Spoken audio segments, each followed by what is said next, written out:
Hello बच्चों, चलिए प्रश्न को देखते हैं। तो दिया गया प्रश्न है कि ऑक्सीकरण संख्या को समझाइए। ऑक्सीकरण संख्या ज्ञात करने के लिए विभिन्न नियमों को बताइए। तो हमें सबसे पहले क्या बताना है कि ऑक्सीकरण संख्या होती क्या है, फिर उसके ऑक्सीकरण संख्या को ज्ञात करने के लिए नियमों को बताना है। तो सबसे पहले हम क्या लिखेंगे, मुख्य उदाहरण। मुख्य अवधारणा वो क्या हो जाएगी, ऑक्सीकरण संख्या। तो हमें पता होना चाहिए किसी भी यौगिक के में ऑक्सीकरण तो हमें पता होना चाहिए कि किसी भी यौगिक में किसी भी परमाणु की ऑक्सीकरण संख्या निकाली कैसे जाती है, और उसके लिए हमें क्या क्या नियम को ध्यान में रखना होता है। चलिए हम देखते हैं। सबसे पहले ऑक्सीकरण संख्या। ऑक्सीकरण संख्या तो ये क्या होती है, किसी भी यौगिक में तत्व की ऑक्सीकरण संख्या उसकी ऑक्सीकरण स्थिति को दर्शाता है। मतलब कि अगर कोई हमारा यौगिक है तो उसमें जो हमारा परमाणु होगा, कोई भी एक कोई तत्व है या यौगिक है, उसमें जो परमाणु है वो किसी अन्य परमाणु के साथ कितने इलेक्ट्रॉन साझा करता है, वो उसके आधार पर उसकी क्या होती है, ऑक्सीकरण संख्या निर्धारित की जाती है। तो देखिए हम लिखते हैं यहाँ पे, किसी यौगिक में तत्व की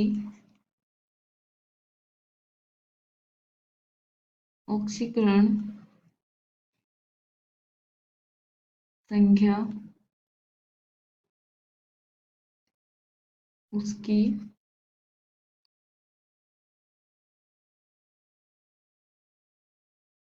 ऑक्सीकरण स्थिति को दर्शाता है।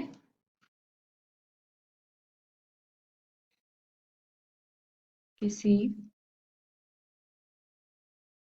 यौगिक में किसी परमाणु द्वारा साझा किए गए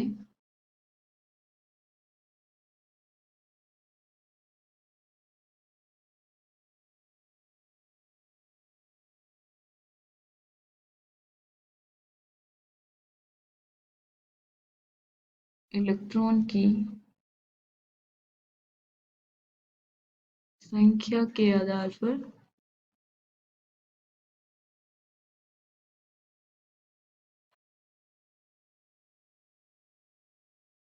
ऑक्सीकरण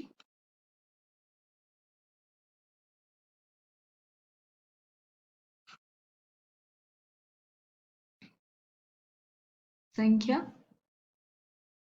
ज्ञात करना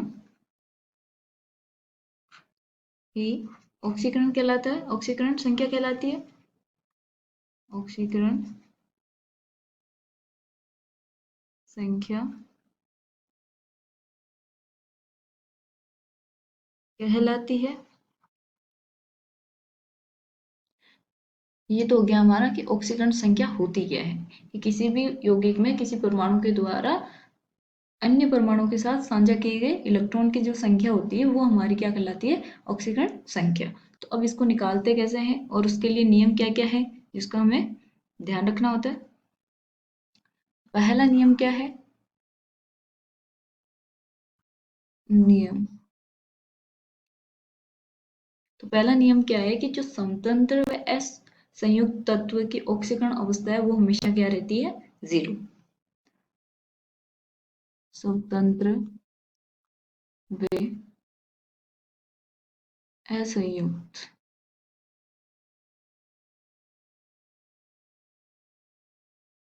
तत्व की ऑक्सीकरण संख्या क्या होती है, जीरो। जैसे कि H2 है, O2 है, Cl2 है, इनकी ऑक्सीकरण अवस्था क्या होती है? हमेशा 0। ठीक है। अब दूसरा नियम क्या है हमारा, कि जो हमारा केवल एक परमाणु की जो ऑक्सीकरण संख्या है वो उसको कैसे निकालते हैं, कि उस आयन पर उपस्थित आवेश क्या है, उसके आधार पर हम क्या निकाल देते हैं, उसका ऑक्सीकरण संख्या। तो केवल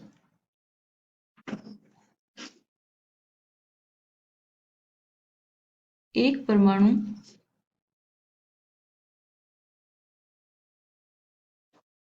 की ऑक्सीकरण संख्या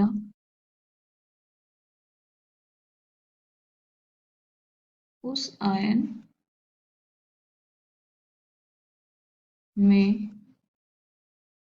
उपस्थित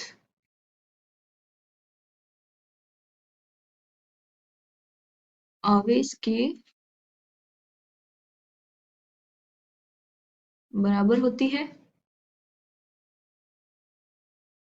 जैसे कि उदाहरण के तौर पर अगर Na प्लस लिख दिया जाए तो इसकी ऑक्सीकरण संख्या क्या होगी? प्लस का 1 और Cl माइनस की माइनस का 1। तो ये हो गया हमारा दूसरा नियम। तीसरा नियम क्या है?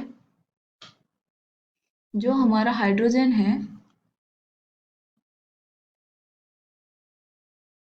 वो उसकी ऑक्सीकरण अवस्था हमेशा क्या रहेगी? +1। क्यों? क्योंकि ये है हमारा सबसे कम विद्युत ऋणी तत्व है। तो इसकी अगर विद्युत ऋणता पूछी जाए तो कितनी है? 2.5 के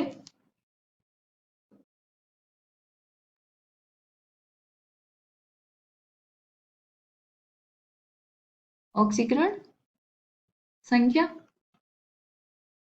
तो वो क्या होगी? हमेशा +1 में रहेगी। ठीक है, क्योंकि इसकी सबसे विद्युत ऋणता इसकी क्या है? सबसे कम है।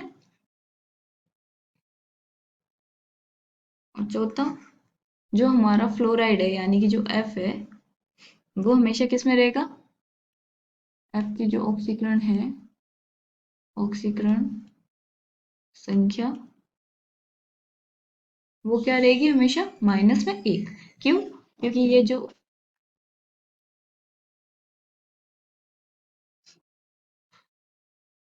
ये हमारा F है वो हमारी जो आवर्त सारणी है उसमें सबसे ज्यादा विद्युत ऋणी है। तो ये क्या होगा? सबसे ज्यादा विद्युत ऋणी है।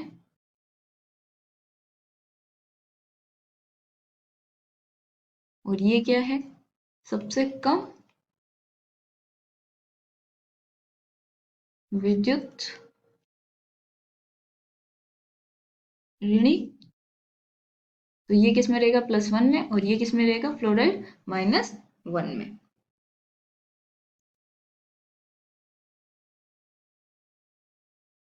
अब पांचवा नियम क्या होगा? ऑक्सीजन। ऑक्सीजन की ऑक्सीकरण अवस्था सामान्य तो किस में रहती है? -2 में। ऑक्सीजन की ऑक्सीकरण संख्या सामान्यतः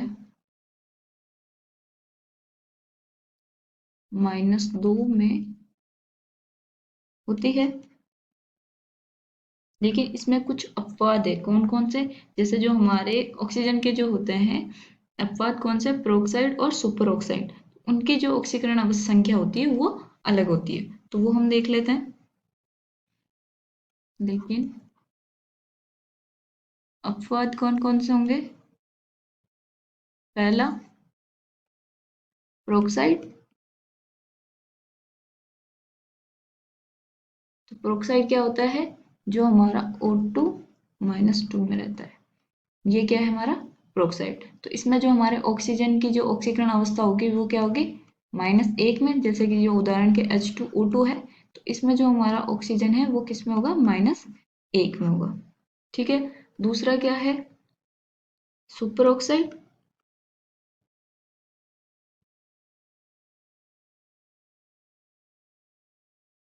इसमें क्या होता है कि O2 - 1, ये रहता है इस पे आवेश। तो इसमें जो हमारा ऑक्सीजन की ऑक्सीकरण संख्या क्या आएगी, -1/2।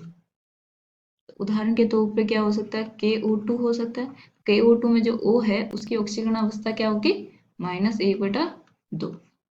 ठीक है, तो ये तो क्या हो गया हमारा ऑक्सीजन की ऑक्सीकरण अवस्था।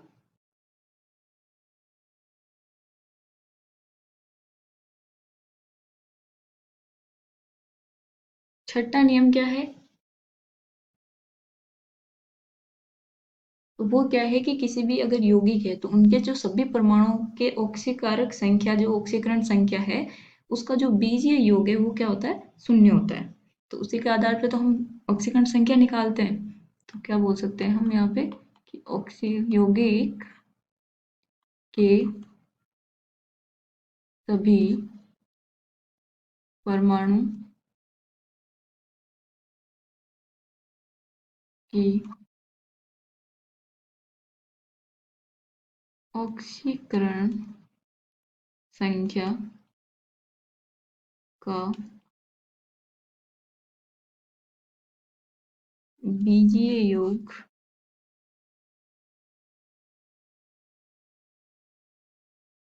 0 या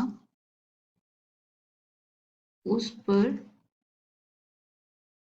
उपस्थित आवेश के बराबर होता है।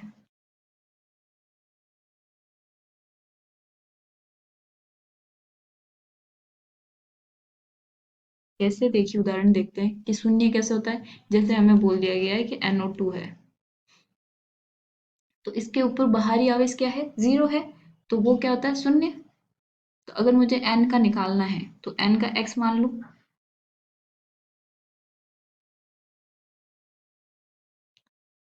प्लस ऑक्सीजन के कितने परमाणु हैं, 2, और इसकी संयोजकता सामान्यता कितनी होगी, -2। तो ये क्या आ जाएगा, X बराबर क्या आएगा इसमें, ये 0 हो जाएगा, तो X का मान यहाँ से क्या आ जाएगा, +4। ठीक है, अब दूसरा उदाहरण देखिए यहाँ पे कि NO3- बोलूँ मैं अगर, तो इसका हमें अगर ऑक्सीकरण अवस्था निकालनी है किसकी, N की, तो हम क्या लिखेंगे, X प्लस 3 परमाणु किसके, ऑक्सीजन के, सामान्यतः -2 होती है, बराबर यहाँ कितना आएगा, अब इस पे बाहरी आवेश क्या है, -1, तो यहाँ -1, तो यहाँ से जो हम X निकालेंगे वो आएगा +5। इसी तरह ये निकालते हैं। अब यहाँ पे देखिए हमने ऑक्सीजन का यहाँ पे देख लिया कि प्रोक्साइड क्या होता है, सुपर ऑक्साइड क्या होता है। अब एक और होता है OF2, ऑक्सीजन डाइफ्लोराइड। तो इसमें जो हमारे ऑक्सीजन है वो किस में होगा, तो हमने बोला था कि फ्लोरीन क्या है, सबसे विद्युत ऋणी तत्व है, तो वो क्या हमेशा -1 में रहेगा। तो ऑक्सीजन इसमें किस में जाएगा फिर, जैसे कि मैंने X मान लिया, +2, F हमेशा किस में रहेगा, -1 में, बराबर 0। तो X बराबर क्या आ जाएगा, +2। तो यहाँ पे हमारा जो ऑक्सीजन है वो किस में आता है, +2 ऑक्सीकरण संख्या में आता है।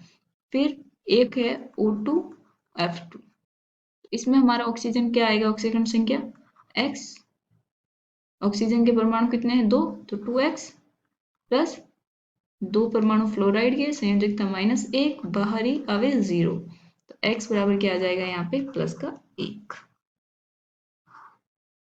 तो यहाँ पे हमारे ऑक्सीजन के 2 ऐसे यौगिक हैं जहाँ पे हमारा ऑक्सीजन किस में जाता है, प्लस में भी रहता है। तो आशा करती हूँ आपको समझ में आए होंगे। धन्यवाद।